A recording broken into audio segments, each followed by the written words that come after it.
Members, good morning. We have a quorum, so I call to order the morning session of the Special Finance Committee meeting. This meeting will go on until 12:40 in the afternoon. The purpose of the Special Finance Committee meetings is to scrutinize the budget for 2025-2026 financial year to ensure that the provision is no more than is necessary for the execution of the approved policies.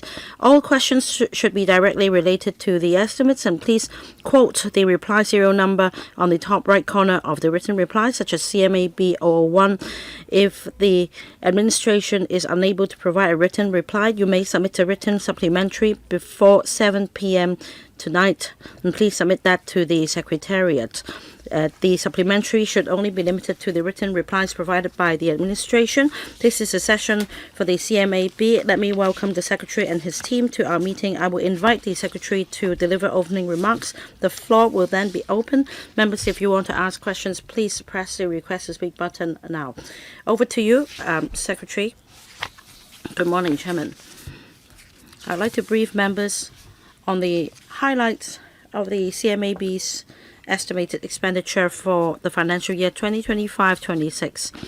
In the current financial year, our Bureau has been allocated a provision of about $820 million. The highlight of this year's work are as follows.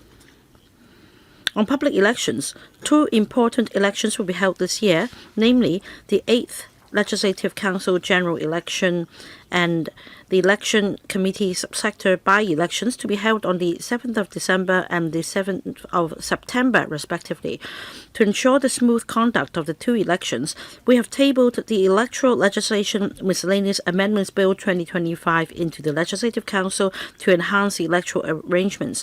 The bill received its first reading on the 26th of March. The Bills Committee has completed this clause-by-clause scrutiny. The bill demonstrates the government's sustained commitment to improve the electoral arrangements in a steady yet progressive manner under the improved electoral system. Our goal is to keep abreast with the times in light of the situation and needs, while ensuring fairness, impartiality, integrity, order, and efficiency of elections. At present, we are actively working with the Electoral Affairs Commission and the Registration and Electoral Office on the preparation of the two elections this year and the relevant contingency plans. This is to ensure that the elections will be conducted smoothly, and a new term of election members who are patriotic, capable, and committed will be elected to serve the people of Hong Kong and our country. On promoting patriotic education, the government is committed to promoting the mainstream values characterized by patriotism with affection for our country in Hong Kong and in conformity with the principle of one country, two systems. In April last year, the Working Group on Patriotic Education was set up.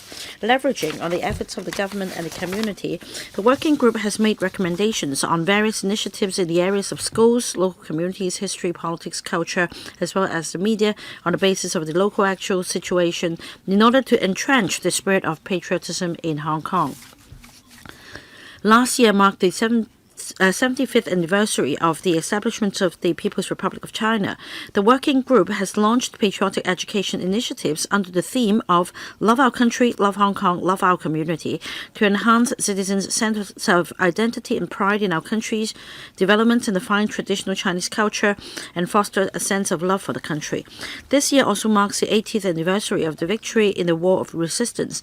The government will organize large-scale commemorative events, including official ceremonies, thematic exhibitions, academic conferences, workshops, field studies, film screenings, student creative competitions, and TV programs, so as to further enhance the public's understanding of the wartime history and promote patriotism among them. Promotion of the Constitution and the Basic Law. The Constitution is the root and origin of the Basic Law and the Hong Kong SAR.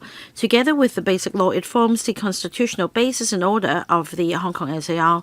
The Constitution and Basic Law Promotion Steering Committee will continue to promote the Constitution, the Basic Law, and national security-related legislation with a variety of means and channels, such as displaying outdoor promotional messages, producing APIs, publicizing through online and social media platforms, organizing face-to-face activities, subsidizing promotion and research activities so as to deepen the understanding of different sectors of the community on the constitutional basis of one country, two systems principle. On Mainland Affairs, in the beginning of this term of office, the government set up the Steering Group on Integration into National Development. Led by the chief executive, the steering group spearheads active integration into the national development by all sectors of the community, with a view to dovetailing with major national strategies such as the 14th Five-Year Plan, Greater Bay Area Development and the Belt and Road initiatives, as well as full cooperation between the Hong Kong SAR and various provinces, municipalities, and autonomous regions of the mainland. The steering group will continue to coordinate and oversee at a high level the work of integrating Hong Kong into the country's overall development, which will further align ourselves with national policies and promote high-quality development of our country and Hong Kong. Greater Bay Area Development. The resolution on further deepening reform comprehensively to advance Chinese modernization was adopted at the third plenary session of the 20th CPC Central Committee last year. It emphasizes that Hong Kong must give play to the institutional advantages of one country, two systems, deepen cooperation in the Greater Bay Area, enhance the rules and mechanisms, and develop Greater Bay Area as an impetus for high-quality development. In this year's two sessions, Premier Li Qiang pointed out in his work report that we must enhance the regional innovative capability of the Greater Bay Area and its spillover effect. With the strong support of the central authorities as well as the joint efforts with Guangdong and other Greater Bay Area cities, we have achieved significant results in Greater Bay Area development. Many innovative and collaboration policy measures are well received by the community. They've also brought development opportunities and momentum to the region. The government will continue to make every effort to implement the new positioning and mission of one hub, two locations to promote the high-quality development of the Greater Bay Area. Hong Kong is the only world-class city in the world where China's strengths and international advantages converge. We will further consolidate and enhance Hong Kong's international competitiveness and fully utilize our important role as a super connector and super value adder, as well as a two-way platform for bringing in investment and helping mainland enterprises go global. We will actively liaise with the central authorities, Guangdong Province and the Macau SAR to enhance the level of interconnection in the Greater Bay Area under the spirit of mutual benefit and complementarity. We will jointly take forward the development of collaboration platforms such as Qianhai, Nansha, Hetao. We will make full use of the cooperation mechanisms to achieve policy breakthroughs and innovations so as to deepen the integrated development of the three places. In addition, we will strive to tell the good story of the Greater Bay Area by promoting opportunities arising from the development locally, the mainland and overseas through various means, including outbound visits, traditional media, the internet, social media platforms, Greater Bay Area information stations, face-to-face activities, exhibitions, as well as newsletters of the Greater Bay Area Development Office. We will continue to step up publicity and promotion in Greater Bay Area cities through the Greater Bay Area Promotion Center in Guangzhou and enhance support for Hong Kong residents and Hong Kong enterprises there. Mainland offices. The 5 offices and the 11 liaison units will continue to deepen exchanges and cooperation with the mainland provinces and municipalities in areas such as commerce and trade, finance, innovation, technology, creative industries, and youth exchanges. They will explore more development and business opportunities in the mainland for Hong Kong residents and enterprises through organizing and attending large-scale events such as forums, study tours, and exhibitions. The mainland offices will also maintain close liaison with Hong Kong resident organizations, trade associations, enterprises, and student groups in the mainland to provide them with suitable information and assistance. They will also help relay the views and requests of Hong Kong people and enterprises living and seeking development in the mainland.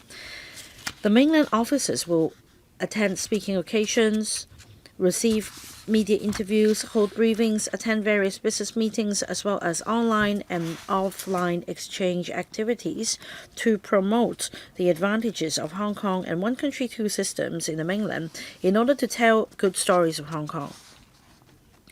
The offices will also ramp up publicity in the mainland about the mega events in Hong Kong this year in order to attract more mainland visitors. Rights of individuals. The estimates of expenditure of this bureau cover the budgets for the Equal Opportunities Commission and the Office of the Privacy Commissioner for Personal Data, PCPD. The Equal Opportunities Commission, EOC, oversees the implementation of 4 anti-discrimination ordinances. The provision in 2025-26 is about $130 million. The EOC will continue to promote the message of mutual respect and inclusiveness through various public education and publicity campaigns with a view to promoting social harmony and stability. The provision of the Office of the PCPD for 2025-26 is about $98 million. The office will continue to combat unlawful doxing through a multi-pronged approach. As of March this year, the office has initiated criminal investigation against 388 cases of suspected doxing and arrested 68 persons in 66 operations. Over 2,000 cessation notices have been issued to 56 online platforms to remove over 33,000 doxing messages. The office will actively promote data security protection and assist enterprises in the development of a digital economy. Chairman, the Financial Secretary has proposed in this year's budget stringent control of government spending.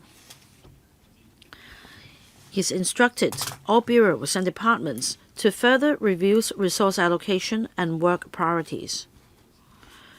Under the Work Enhancement or Productivity Enhancement Program, will optimize the use of resources and enhance efficiency through flexible manpower deployment, reorganizing and reprioritizing, as well as adoption of technology. Chairman, with these words, I'll be happy to take questions from members. Thank you. Thank you, Mr. Eric Zhang, Secretary, for the opening remarks. 13 members have lined up waiting to speak. Let me read out the names in this order: Jeffrey Lam, Carmen Ken, Teck Chi Yun, Dominic Lee, as you can see on the screen, and then Johnny Ng, Bill Tang, Chow Man Kong, Chen Yong, So Chang Wing, Lam Chen Sing, Priscilla Leung, Starry Lee, and Tony Jay. I will give each member 4 minutes. We should have sufficient time, so give or take, Mr. Jeffrey Lam will begin. Well, Secretary just now mentioned telling good stories of Hong Kong. I think this is of utmost importance. In particular, in the past few years, there have been misinformation and rumors sloshing about out there. Now, Secretary, you also mentioned controlling spending. Still, I think if these are necessary expenses, we should go ahead for the purpose of publicizing Hong Kong and telling good and true stories of Hong Kong. For example, recently, the iShowSpeed, the KOL, visited our country. And in this way, he is telling the world the story of our country and Hong Kong. It's not like what the Vice President said, that we are a bunch of rednecks. So will you allocate additional resources to invite some key opinion leaders or business leaders to come and tell good stories of Hong Kong? I'd like to follow up on this reply serial number CMAB 034. Actually, in 033, Dr. Priscilla Leung raised this question. Cyberport will be collaborating with the Tianhai Authority to nurture business startups. My question is, what financial support will be given to Hong Kong enterprises in Tianhai, such as rental allowance, allowances for the recruitment of talents, etc.? How many startups have benefited from your support? I think we need to step up cooperation in this regard, because we need to be more proactive in integrating ourselves into the country's overall development. And this is an urgent task for us. So in terms of financial and policy support, what will the government do to help Hong Kong enterprises? 2 questions, Secretary. Thank you, Mr. Lam, for your questions. On telling the good stories of Hong Kong, we've been emphasizing this task is at the top of our agenda. We need to let the world know the real situation in Hong Kong. All over the world, many people misunderstand Hong Kong, or they distort the real situation in Hong Kong.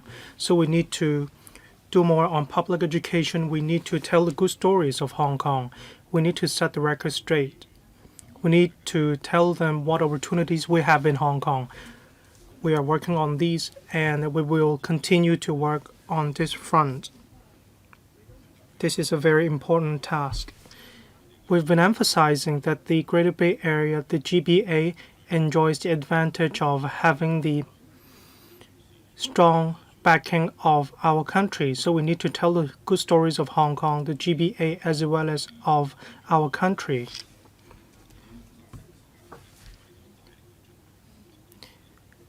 We've been conducting visits, say in Europe, the US, or other Southeast Asian countries.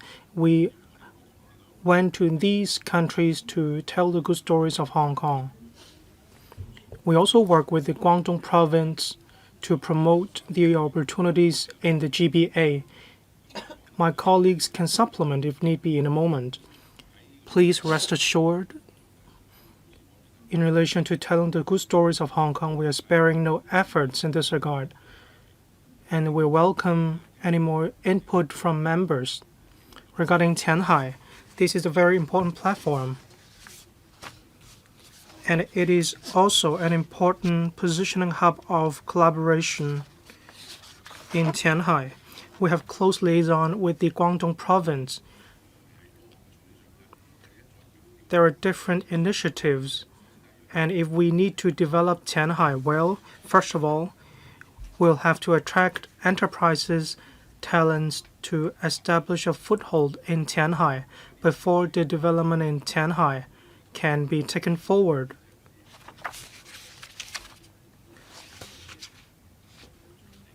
Say for talent apartment, different concessions in Tianhai, we've been working a lot on this front, and we will also be developing more initiatives in relation to the development of Tianhai.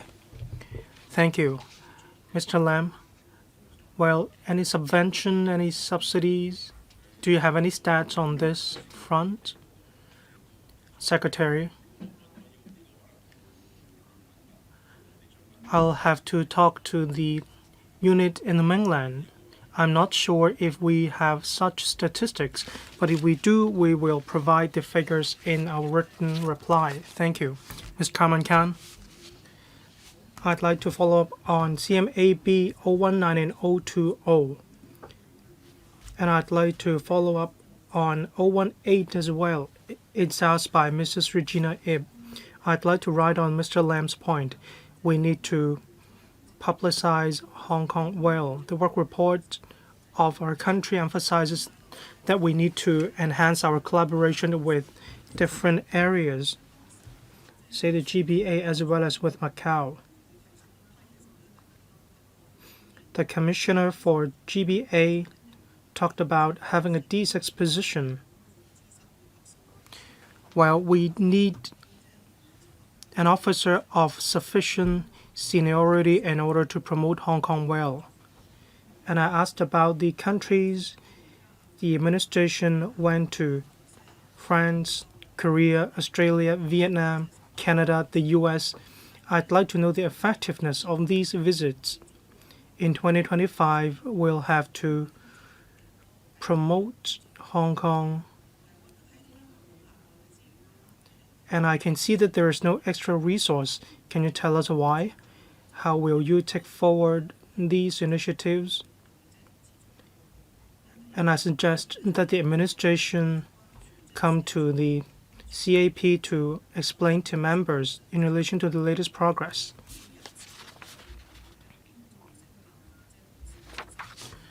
I declare that I'm on one of the steering committee, so I have quite a good understanding of the situation. There's a reduction of 6.9% in relation to the expenses. There's more audit check or compliance check. There was also identification of fraud, promotion on anti-fraud measures, and so on. There is a memorandum of understanding in relation to cross-boundary information flow. From the ITIB, $11.4 million were borrowed from the ITIB to take forward these initiatives. So I'd like to ask the Secretary to see how more support can be given to the Office of the PCPD in relation to 018, that is about basic law and constitution promotion activities. In 2024 to 25, there were a total of 87 applications. It shows that our promotion was effective. In 2023 to 24, there were only 37 applications. It shows our initiatives were effective, hence the increase in the number of applications. However, for the number of applications approved, they stayed the same at 24. Is it because of resources or the limitation of resources? Well, Secretary, please, if you don't have enough time, please reply by way of written replies. Thank you. For visits, first of all, I thank Mr. Kamenkamp for supporting our work.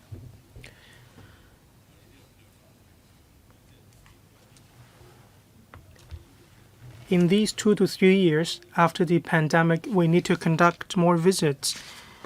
So indeed, we have been to quite a lot of places and will continue to conduct more visits. Despite no extra resources, we will redeploy internal resources, consolidate them to ensure this line of work will not be affected. Regarding the effectiveness, we've been in touch with many countries, and the feedback given by the countries is that they are keenly interested in the GBA. Probably they didn't have a good enough understanding of the GBA, but after our publicity, they now have a better understanding of the situation. Invest Hong Kong will follow up on individual cases. They will touch base with interested enterprises or talents. Can I continue? Yes, please. On Office of the PCPD, apart from resources set aside to the office, we will have regard to the actual situation. Indeed, the office has done a lot in recent years. Their work has been very effective. We'll have regard to the situation.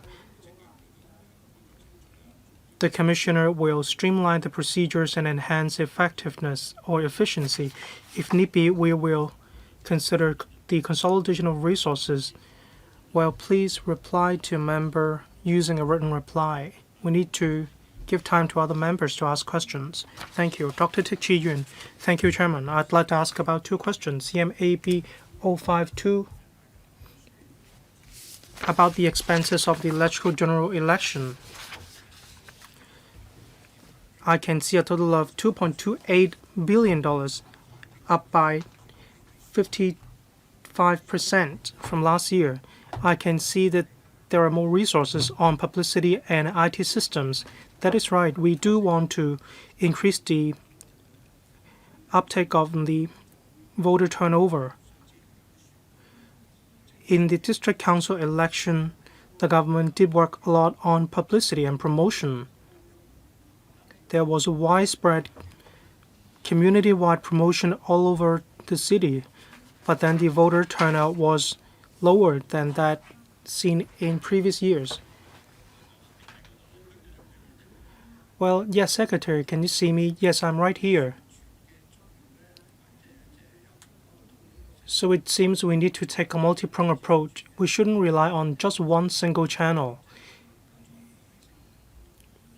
I'm afraid with one single channel, we cannot boost the voter turnout. For the last district council election or electoral election, fewer voters cast a vote. What is the reason behind it? Did you look into the situation? Do you have any more targeted measures? For the electoral general election this year, do you have any target voter turnout rate?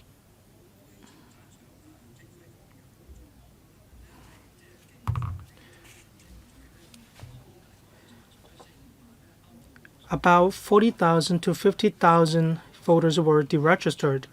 Last year, about 100,000 voters were updated in relation to their personal particulars. This is indeed good. I'd like to know how you will continue with this kind of work, that is the statutory front.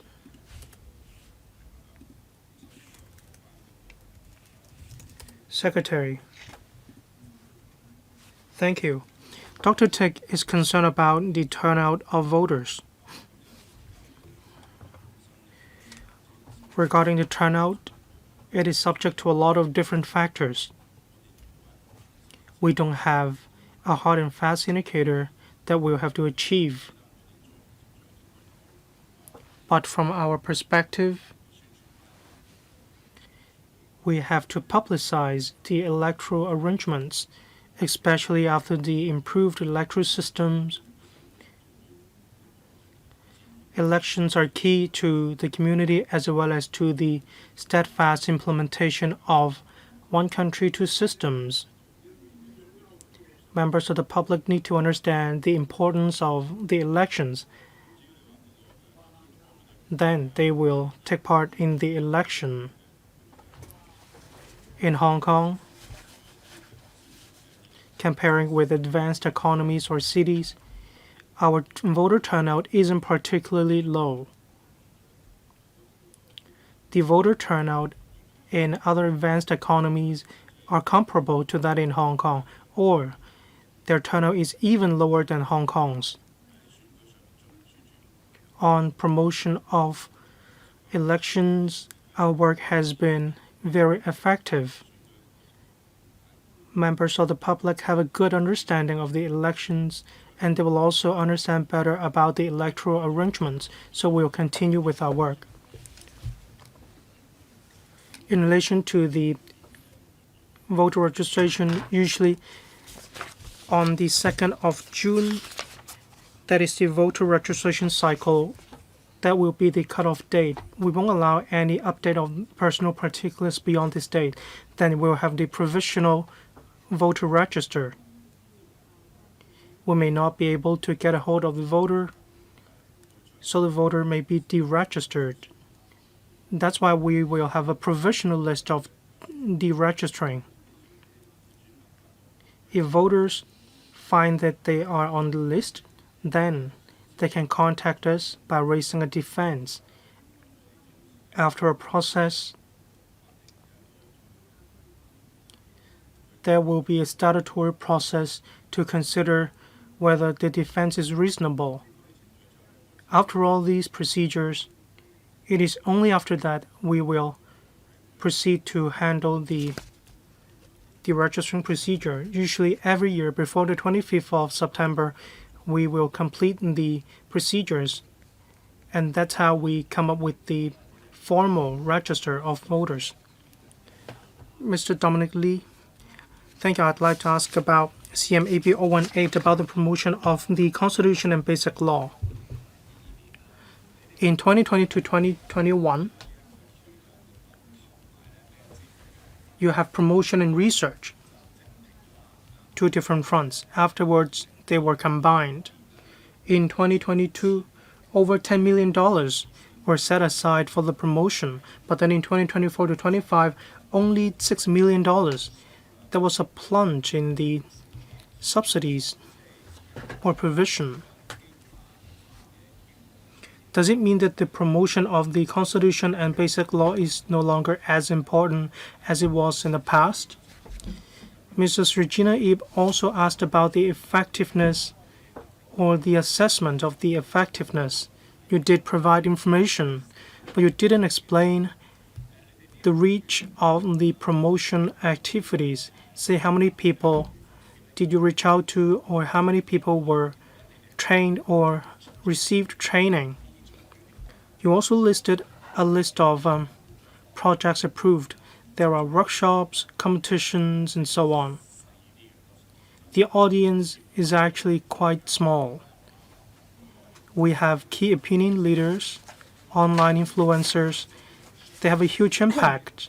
We need to make good use of the internet. So in the approved items, will you approve more projects in relation to KOL influencers or promotional activities online? Well, you mentioned you need to set the record straight in relation to the mudslinging from overseas places or the West. Will you consider setting up a new fund or providing new resources to, on the one hand, to attract more enterprises or talents, and on the other hand, go global? For example, you can attract KOLs from outside Hong Kong to tell the good stories of Hong Kong. And at the same time, we need to go global. Members went to the UN to speak. So will you provide more support in relation to going global? Thank you. Just a correction, is Mr. Jeffrey Lam, not Chen Ginfeng, who made that comment. Secretary, thank you for the questions about the promotion of the Constitution and the Basic Law. We have this promotion activity and research sponsorship scheme is a two-pronged scheme covering both promotion and research. The member asked about a drop in the amount of sponsorship in 2024. We adopt the same vetting criteria.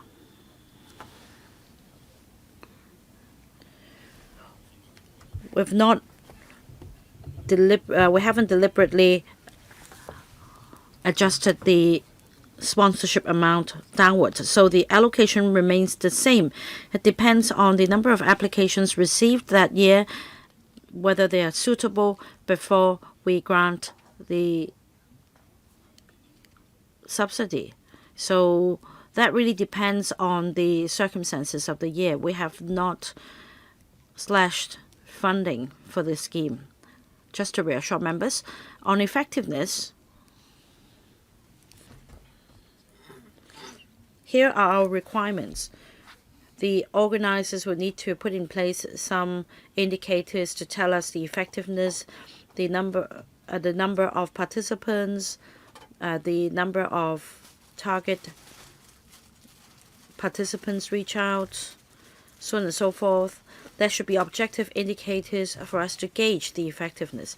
We also consider the overall circumstances. The other point the member has made is about outbound visits and how we publicize and promote Hong Kong, and that we should be innovative. I appreciate your comment. Indeed, in the future, we will try our best to adopt various means and channels to fulfill this task. We also welcome comments and comments from members. Next, Mr. John Ng. 2 questions. 033. Mr. Edward Leung's question on the PCPD. In 2023, we see some figures quoted, such as the serving of enforcement notice. In 2023, 5 such notices were issued. In 2024, 12. That means a jump by 140%. So that probably relates to the surge of fraud cases relating to the misuse of personal data. So about part 3 of this reply, I'd like to ask a question on data security tools. You've cited 5 such tools. How much money has been spent on supporting SMEs, and what is the effectiveness? Because I understand that the administration may be proposing legislative amendments. At the moment, SMEs in possession of personal data of citizens are not regulated, and there is no way for members of the public to take the SMEs to task. The other question is one asked by Mr. Dr. Teck Chi Yuen, that's number 5052. $1.28 billion will be spent on the general election of LegCo. I believe there will be sufficient funding. but we'll also be holding the national games with Guangdong province. So can you tell us what resources will be allocated in this regard, especially in relation to promoting the electrical general election? Secretary. Thank you for the questions. Let me first take the question on the promotion of the LCGE, and then the Privacy Commissioner can take the other question. On the promotion of 2025 Legislative Council general election, the arrangement we have in mind is to start the publicity after the national games, because the election will be held after the national games, and by then we may promote both events together. These are both major events. So as we promote the national games, we will also promote the electrical general election, as it is a very important election. And the same applies for the national games. We can promote both at the same time. These are not mutually exclusive. So we can hammer home the message that these are two major events for Hong Kong. We'll emphasize the importance of LCGE, and we believe that it will bring benefits to both events. So our thinking is to achieve complementarity so that we can promote both events, that is the LCGE and the national games, to the public. Next, Privacy Commissioner, Ms. Ada Chung. Thank you. About the data security tools, we have a one-stop thematic webpage. As at the end of March, 45,000 click-throughs have been recorded. We also have a data security scanner. This is a software that we developed for SMEs to evaluate the security level of their data security measures. The scanner was used by 1,100 organizations. We also have a package available for SMEs, schools, and organizations to enhance the data security and the awareness. Over 200 schools and SMEs and non-profit making organizations accepted the package. At the same time, we've also promulgated a guideline on cloud computing and data security measures, and we've distributed the information to 500 government departments and public bodies. We do not have a breakdown on the expenditure items as mentioned. It comes from the overall allocation. Next, Mr. Bill Tang. Mr. Kingsley Wong, an FTU member, has put in some questions for this session. I have follow-up questions. The first one is 046 in relation to electrical general election. According to the CNSD's latest statistics, over 500,000 Hong Kong residents nowadays usually reside in the mainland, and for eligible voters, that means adults, some 400,000 of them at least are staying in the mainland. But apart from Guangdong province, we also have Hong Kong residents living in the rest of the mainland. Apart from setting up polling stations in 2 schools in Shangshui, will you consider setting up polling stations near the boundary, such as the airport or Tung Chung or the Hong Kong-Zhuhai-Macau Bridge, so that members of the public may fly back and vote? The next question relates to 047 EOC, Anti-Sexual Harassment Hotline. According to your answer, the number of inquiries has gone up from 373 cases to 588 cases last year. So with enhanced awareness, the hotline has received more inquiries. I'd like to know whether any of these cases have been referred to a law enforcement agency for further follow-up. I want to know whether they relate to sexual harassment at the workplace. The next question is 049.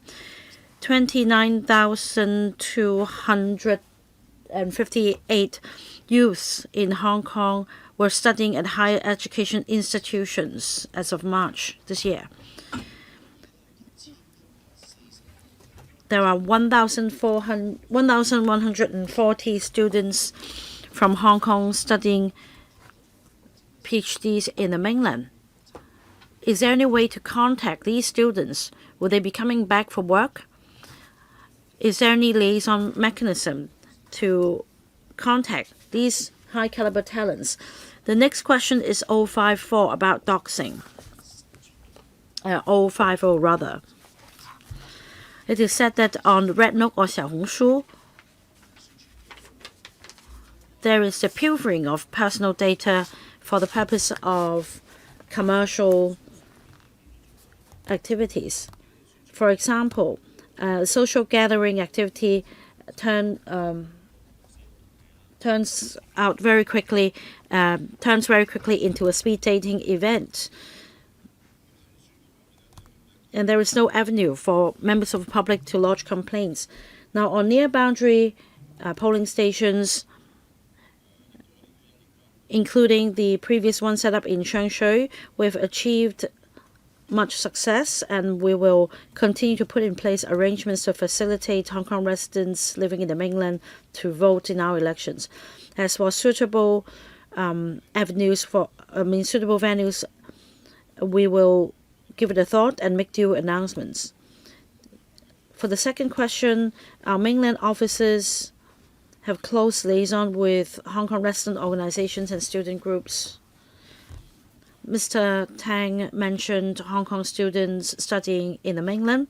Many of them excel academically.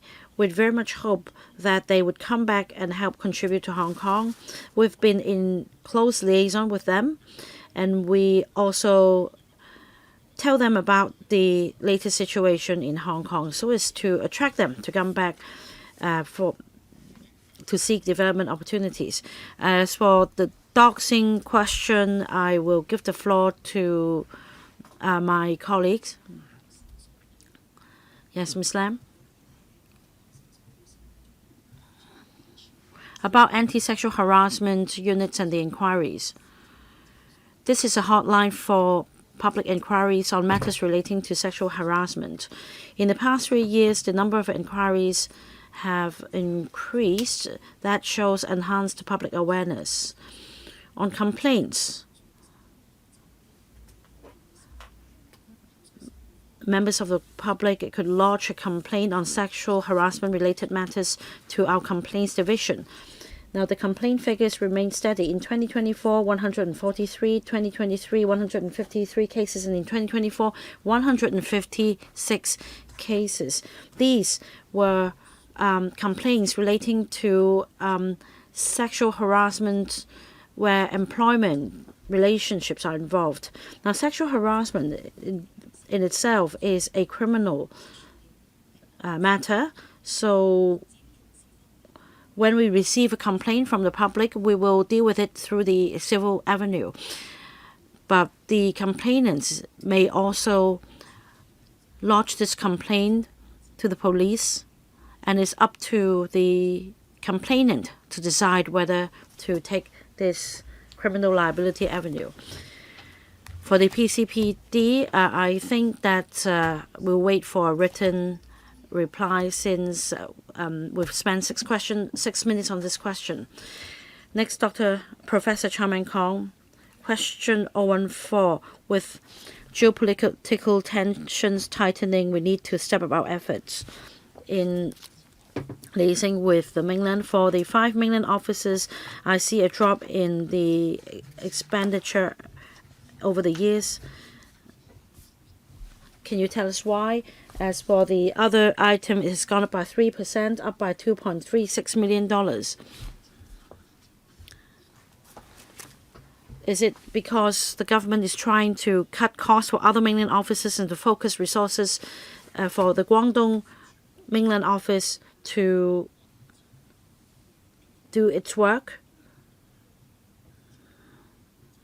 Apart from the mainland offices, we also have liaison units and offices set up by different government departments in the mainland for the purpose of, for example, trawling for talents and attracting enterprises. What are the arrangements? Secretary. Thank you, Chairman. Thank you, Professor Chow. Regarding our 5 mainland offices, there is no reason to reduce the expenditure. All of the offices practice fiscal prudence. It's just a minor decrease or reduction in the expenditure. It has no impact on their work whatsoever.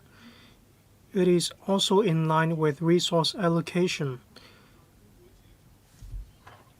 We just keep in check the use of resources. The ETO in Guangdong, there's an uptick in resources. That is because we have a center over there.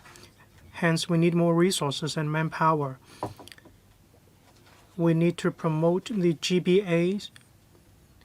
That's exactly why there's an increase in the estimated expenditure. But then we'll spend within our means.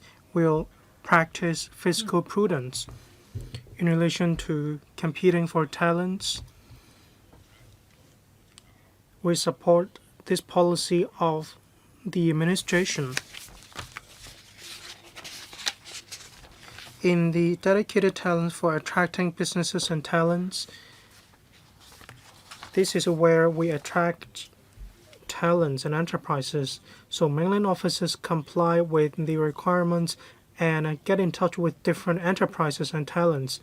They make good use of their network to reach out to schools, higher education institutions, and so on. We send officers to explain the immigration policies of Hong Kong as well as the real situation in Hong Kong to the talents over there. For the 5 mainland offices, you have done a lot on recruiting talents to join the civil service or the disciplined services. There's quite a huge manpower, about 20,000 to 30,000 as I understand from the Education Bureau. I hope the 5 mainland offices will continue with the work. Despite our current fiscal position, the mainland offices still need to redouble their efforts. Secretary, yes, we are on the same page. We won't let our fiscal position compromise our efforts. Thank you. Next, Mr. Brave Chan. Thank you. I'd like to follow up on CMAB 004. It's about mainland and Taiwan offices, as well as 031 and 032, about patriotic education, mediation, and so on. Let's take a look at number 004. Just now, Professor Chow asked about this question. We have a fiscal deficit overall. There is pressure on us. The 5 mainland offices in total, 4 of them saw a slight decrease in the estimated expenditure. The Secretary was being humble, but I still want to commend their efforts. I believe the workload will only increase. It won't be reduced. We need to boost the economy. We need to commend the Secretary's efforts in relation to 031 and 032.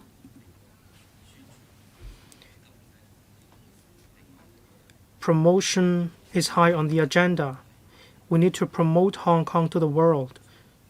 We need to go global, and I believe our workload will only become heavier.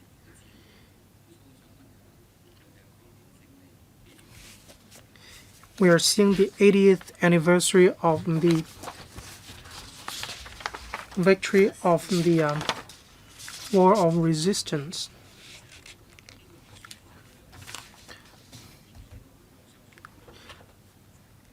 and I believe this effort cannot be undertaken by your bureau alone.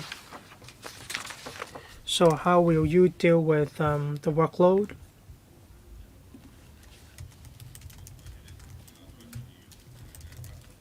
Thank you.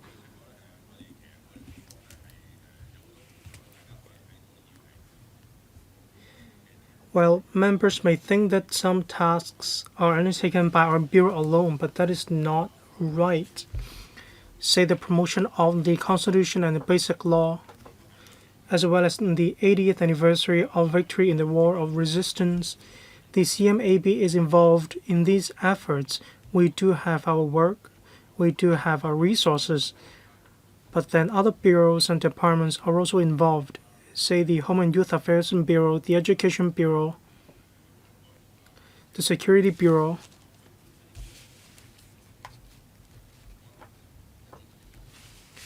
They also deploy resources to work on this front. The 80th anniversary of victory in the War of Resistance, the commemoration activities are high on our agenda. The Chief Secretary for Administration is responsible for coordinating different departments to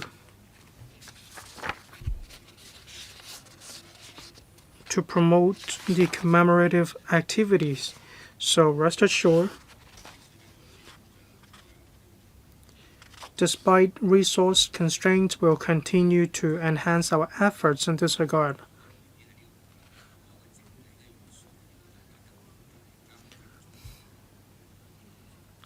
Well, I hope we'll have a breakdown of the resources of different bureaus. Yes, please note the point. Thank you. Thank you, Secretary. Next, Dr. So Chang-Wang. Thank you, Chairman. I'd like to follow up on CMAB 034. In the administration's reply, Tianhai is the first pilot area of allowing Hong Kong invested enterprises to adopt Hong Kong law. Since implementation, what has been the effectiveness, any hurdles, any resistance, or any difficulties?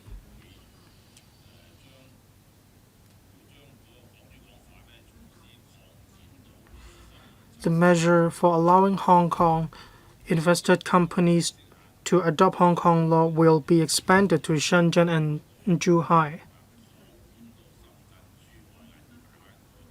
or even the GBA.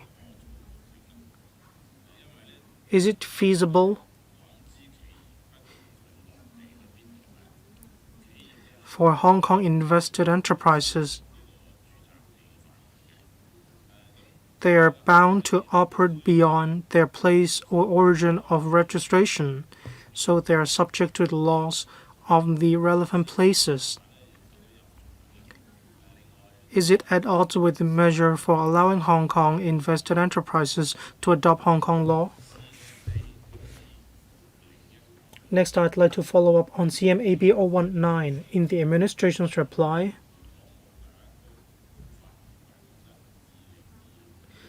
the GBA Development Office in 2025 to 26, there will be 31 officers in total. In 2023 to 24, the regular establishment is 33. That is down by 2 officers.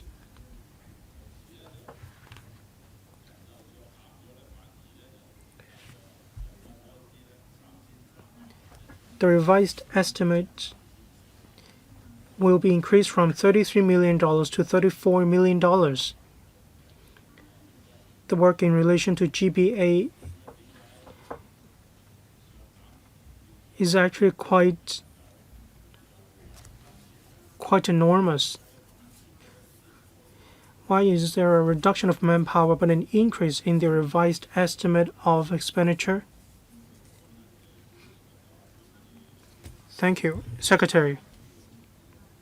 Dr. So asked about Tianhai and the GBA office. I'd like to ask the Commissioner to reply. Please switch on the mic for Ms. Chan. Thank you, Chairman. Thank you, Dr. So.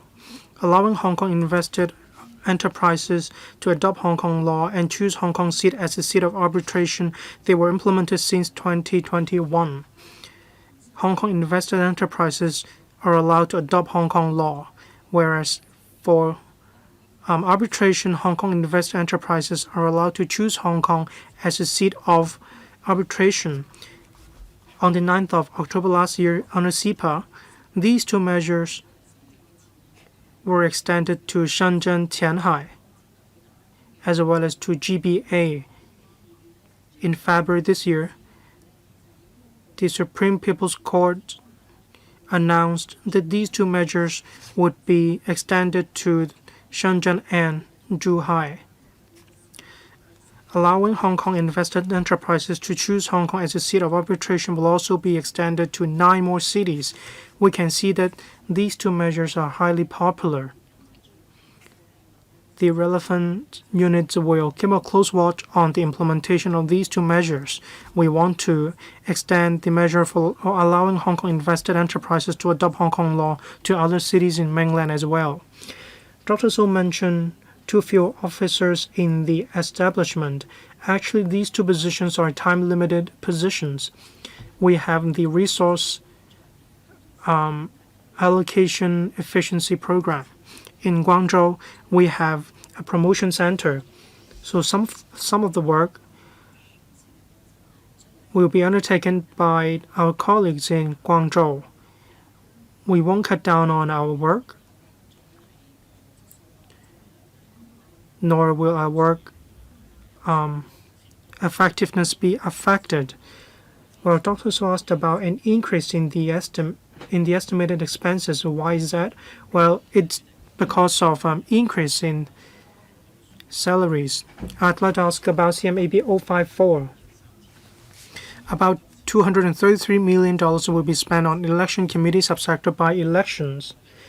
On average, millions of dollars per seat.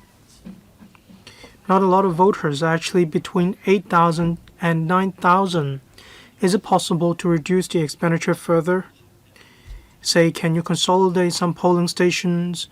We don't need as many polling stations. Or you can rent some locations to store the equipment.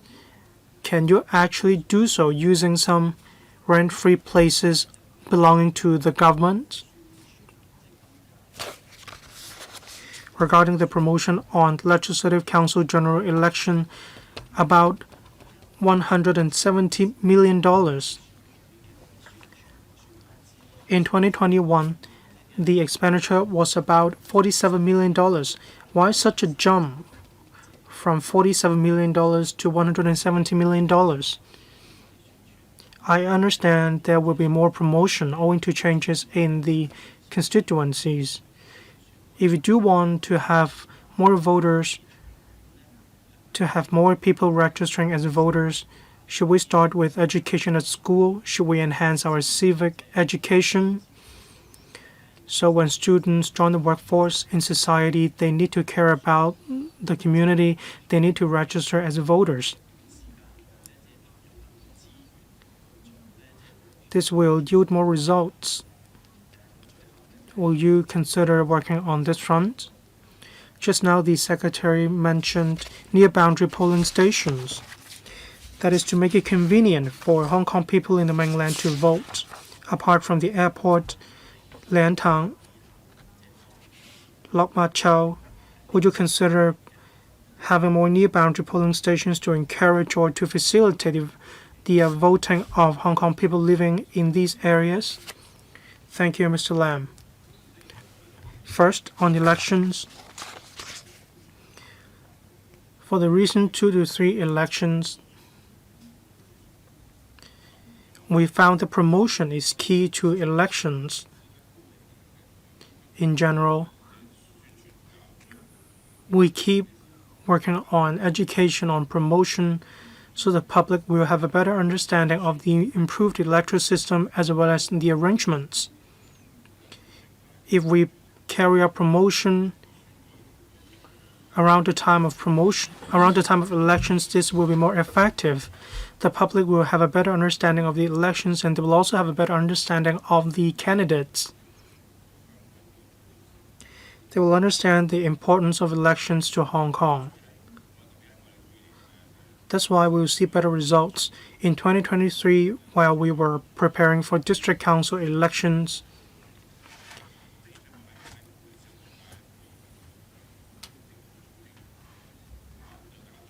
there were positive responses from different quarters of society. It shows the public have a better understanding of elections, and there will be more people who are going to vote as well.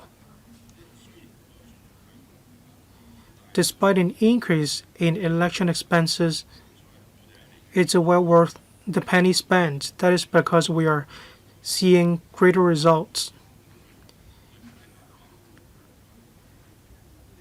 One country, two systems, this principle is key to good governance in Hong Kong. So we'll continue with efforts in this front. Near boundary polling stations. I think I've answered this question. We're in the process of looking for suitable locations. We need to find locations which are suitable. Our ultimate goal, of course, is to provide facilitation for more voters to come back and vote. About the EC subsector by-election and the arrangements, well, it comes with fixed costs. We haven't decided on the number of seats to be returned, the number of candidates. This will happen later. But we are actively making arrangements for the purpose of this election, and we've drawn up a budget. So depending on the number of candidates, number of seats, so on, we will then provide a more detailed set of estimates. We will exercise prudence in the process. Thank you. Next, Dr. Priscilla Leung. Thank you, Chair. First of all, I thank the Secretary for coming. I'd like to follow up on 034, a question from me, and 018, a question from Mrs. Regina Ip. First of all, I thank the administration for their efforts in promoting the facilitation measure of allowing Hong Kong enterprises to adopt Hong Kong law. In fact, in 2023, as an NPC delegate, I also shared my view with the central authorities on rule of law in Hong Kong as our brand. We practice the common law in Hong Kong, and many talents are familiar with the mainland laws as well.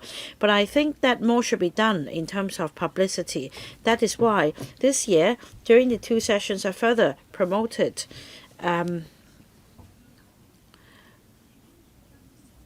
another facilitation measure, that is for companies incorporated or registered in Hong Kong.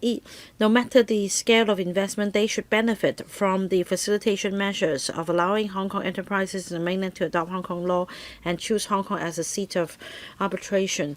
Last year, I attended the WTO ministerial meetings, and I, as a delegate, promoted the advantages of one country, two systems in Hong Kong. Especially, I talked about common law being practiced in Hong Kong as well as our low tax regime.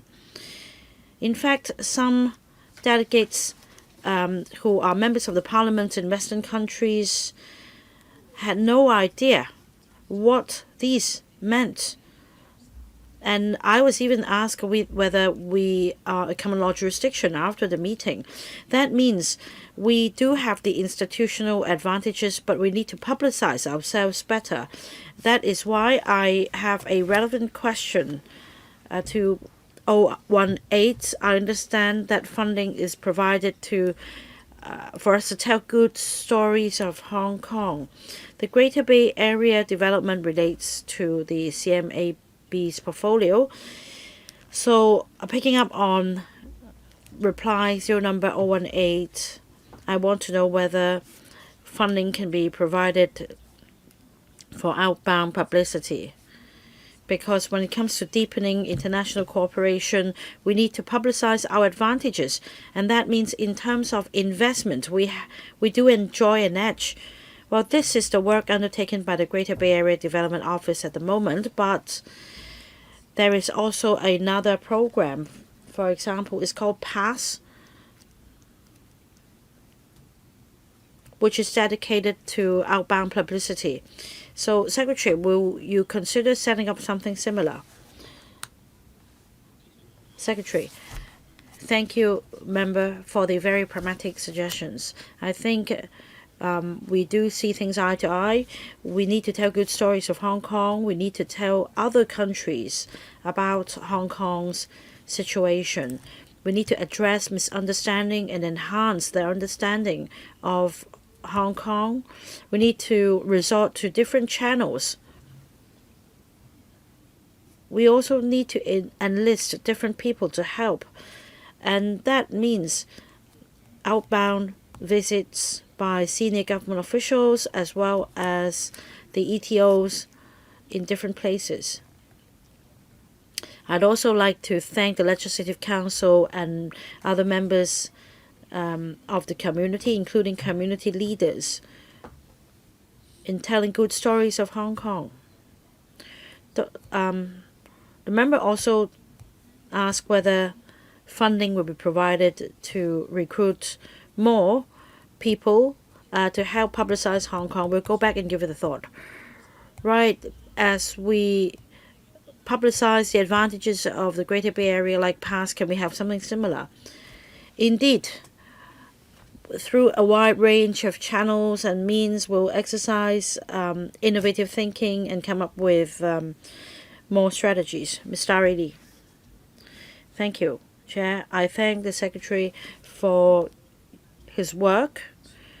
There'll be some upcoming events such as the elections, and I fully agree that we should step up publicity. I hope that the Secretary will consider adopting innovative means of publicity. As I observed, some members of the public are still quite ignorant about the improved electoral system and the enhanced efficiency and the achievements of this term of electoral. So I think the government should step up publicity for the voters to have a better grasp of these ideas. The second point is about Constitution, basic law, and patriotic education. Again, this is a major part of your portfolio. As a member of the Working Group on Patriotic Education, I fully support your work. Secretary, on the Constitution and basic law, please bear in mind that in the government work report of our country, there is an emphasis on enhancing patriotic education. The National Security Day will fall on the 15th of April this year, and we should also promote the Constitution and the Basic Law as well as national security legislation. This can go along with other publicity initiatives such as the 80th anniversary of the victory of the War of Resistance against Japanese aggression. So there should be a joint strategy to publicize the Constitution, basic law, as well as the V-Day.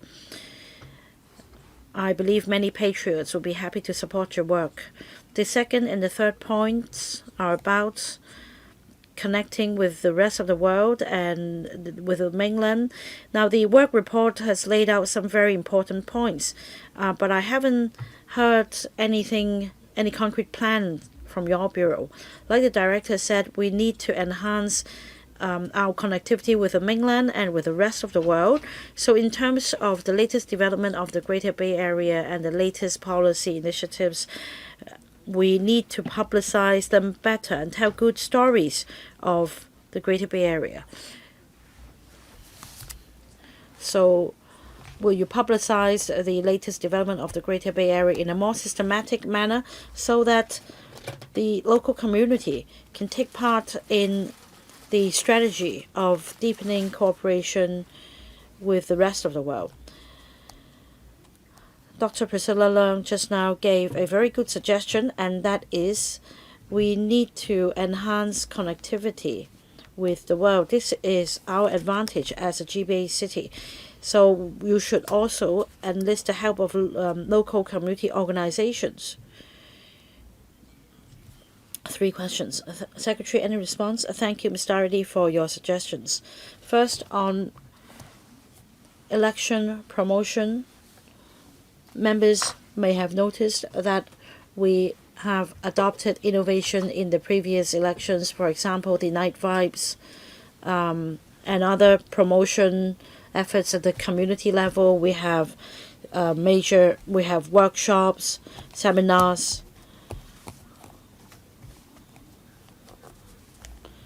In fact, we made an all-out effort in publicizing the previous elections. We also invited senior government officials to produce APIs together. Yes, I do acknowledge that this is quite innovative. So we'll continue to adopt new means of publicity. I also talked about a combined strategy. That means promoting the elections and the national games together.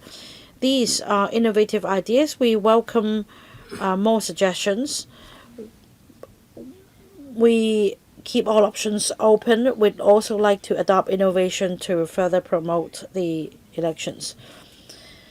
Next point is about patriotic education and promotion of the Constitution, basic law, as well as the 80th anniversary of the Victory Day of the War of Resistance. Our approach is to promote the mainstream values characterized by patriotism with affection for the country, for Hong Kong, under the one country, two systems principle. And that means we promote patriotism as well as general education, promotion of the basic law, constitution, etc. These are core mainstream values. And we promote these values through various activities and events, such as the 80th anniversary of the V-Day, as well as the 75th anniversary of the establishment of the People's Republic of China. So we'll continue to spare no effort in taking forward these initiatives. Let me reassure members. And I also thank the member for her invaluable suggestions on our education strategies. I'd like to give the floor now to the Commission to say more on the dissemination of GBA-related information. Right, please be succinct. Thank you, thank you, Chairman. Thank you, Member, for the questions. We update the Facebook and IG pages through which we disseminate the most up-to-date information and policies. We also have newsletters setting out the major policy updates. We will sustain this effort. As for enhancing connectivity, last year we made over 30 duty visits to the mainland and 7 duty visits overseas in order to publicize the latest development of the Greater Bay Area, so that enterprises in the mainland can use Hong Kong as a platform to go global, and so that we can attract investment. Mr. Tony Chair, we have an aging population in Hong Kong. And over the years, I've been advocating universal design and elderly-friendly design. Of course, this falls on the shoulder of the Housing Bureau and the Development Bureau. In CMAB 010, according to the administration's reply, the Equal Opportunities Commission will be promoting the concept of universal design in 2025-26. I'm happy to learn that the government work as one. The Development Bureau and the Housing Bureau don't work in silos. I understand that the government has also organized a seminar for the property management sector. Now, my follow-up question is this. Will the EOC launch another Universal Design Award scheme this year. This is a very good idea. The problem is, whilst there is no problem with new government buildings and private developments, there are problems with existing buildings, especially where a lot of small owners are involved. So apart from property management services, you should also publicize the concept of universal design to small owners.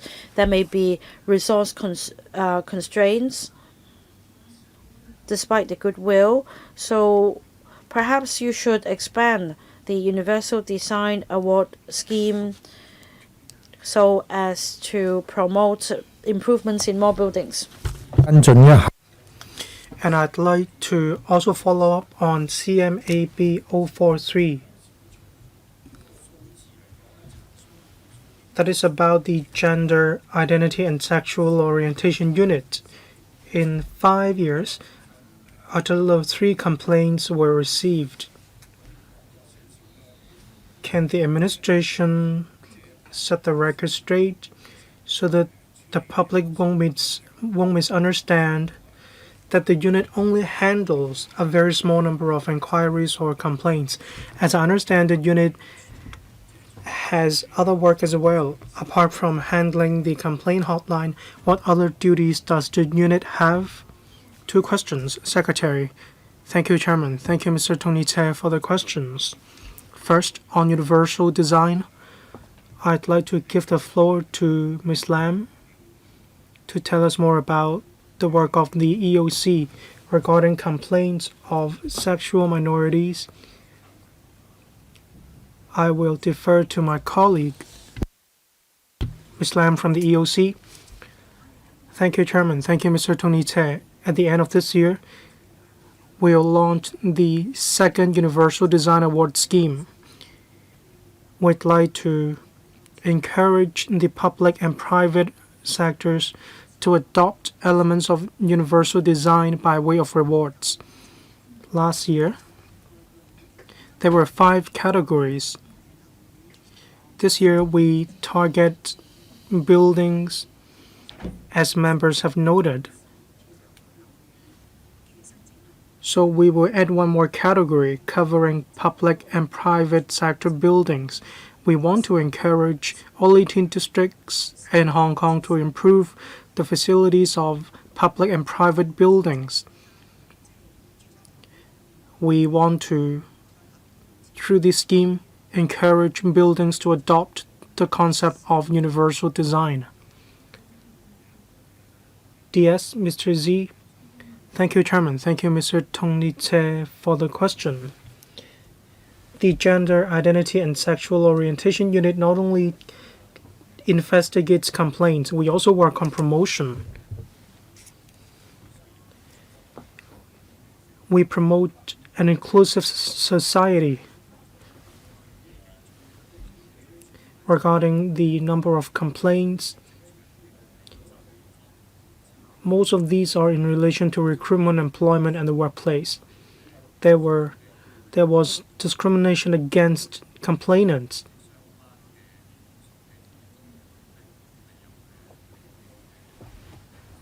And we needed to carry out investigation against the companies being complained about. The complaints weren't substantiated. And of course, we will continue to follow up on these investigations. We'll take stock of the experience, and it will also enhance public awareness in this regard. We will also work on eliminating discrimination against sexual minorities. Mr. Tse, any figures on manpower? Well, do you mean the manpower of the unit? Well, just now you talked about handling complaints and investigating the complaints. What about the manpower figures? These few years, the figures weren't on the high side. In 2024 to 25, we looked into a total of 7 cases and 1 complaint. Well, I mean the manpower. That is the number of people on your team. Well, we have 2 executive officers on the team. Thank you. Next member, Mr. Lee Chun-kang. I'd like to ask about my question, CMAB 028. Regarding the promotion of the national security law and the basic law, I understand work is being undertaken by different bureaus. Promotion is being conducted in different angles. This is worth our commendation. Whether primary students, members of the public, they all understand the importance of these laws. Of course, we need to continue to promote these laws. Can we make good use of highly popular movies, say Nada?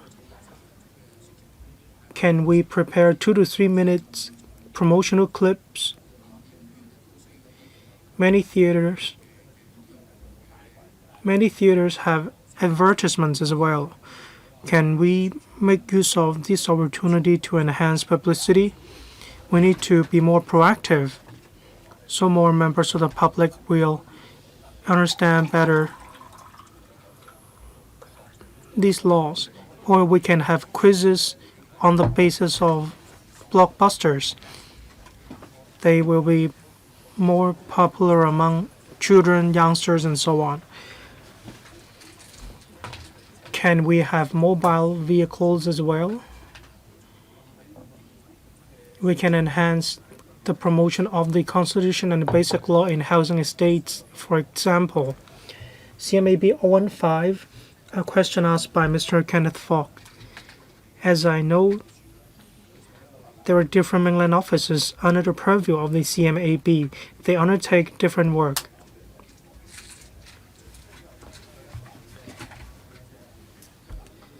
Some organizations told me that they will have to apply to mainland authorities.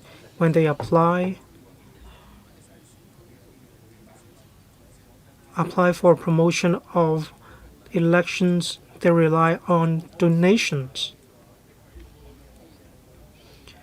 They asked me whether they can apply for funding through the TDC to share their financial burden or to reduce their financial burden. Thank you, Secretary. Thank you, Ms. Lee, for your questions and suggestions on improving the electoral systems. The member put forward a lot of good suggestions. Members talked about practical suggestions as well. Say playing promotional clips before a movie starts. This is indeed a good suggestion. We'll see if this is feasible.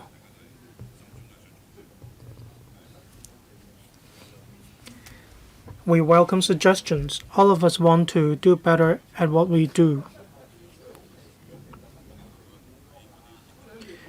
Regarding organizations of Hong Kong people in the mainland, indeed, chambers of commerce, student organizations, organizations of Hong Kong people, there are many such organizations in the mainland. They give us a lot of good suggestions. Mainland officers attend their activities or even provide funding by way of support.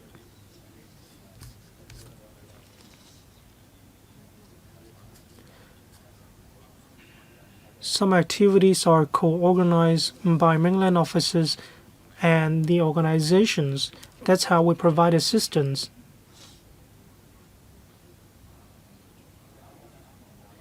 And we will try our best to support such activities. Well, because of time limit, the last member to speak, Mr. Holden Chow. Thank you.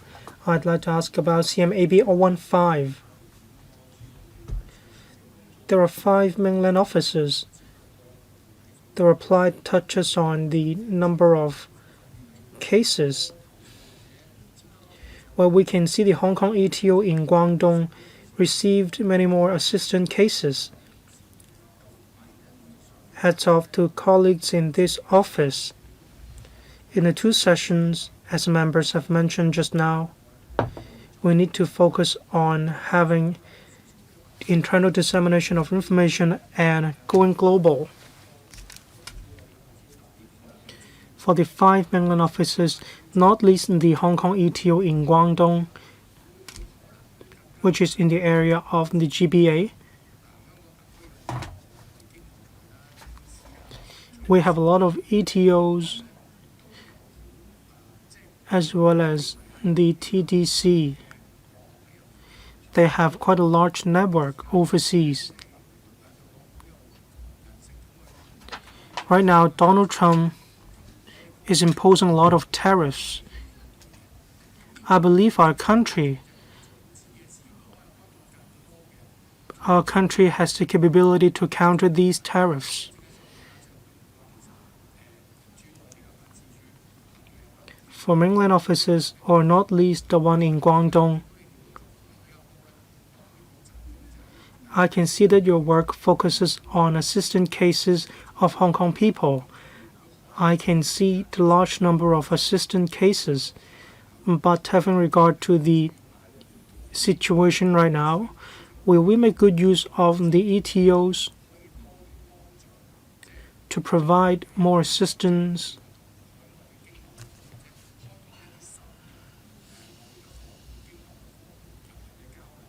to widening our network of trading partners? This is actually a good time, a good opportunity for us to do so. I'd like to know if the administration has any plans akin to this. Thank you. Thank you, Chairman. Thank you, Mr. Holden Chow. Indeed,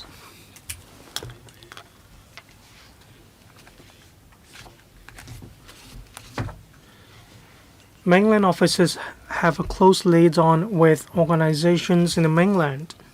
They provide information, they disseminate information in a timely manner. They provide assistance to enterprises in the mainland.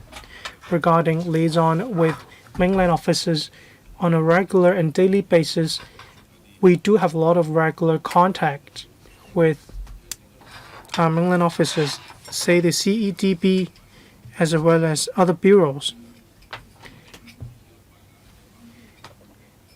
We compare notes about what we think about current policies. We also talked about how to better provide assistance to Hong Kong people in the mainland. Among mainland offices, there is regular communication as well. Every year, we arrange for all ETOs and mainland offices to come together. We hold an annual meeting. We compare notes about the actual situation in the mainland and how they can interact with each other. Oftentimes, we focus on going global and internal communication. That's why collaboration and coordination are crucial. Regarding the Hong Kong ETO in Guangdong, we'll try our best to provide the most appropriate assistance. Thank you. Thank you, Secretary Mr. Zhang. It's the end of this session. The next session will start at 10:40. Thank you.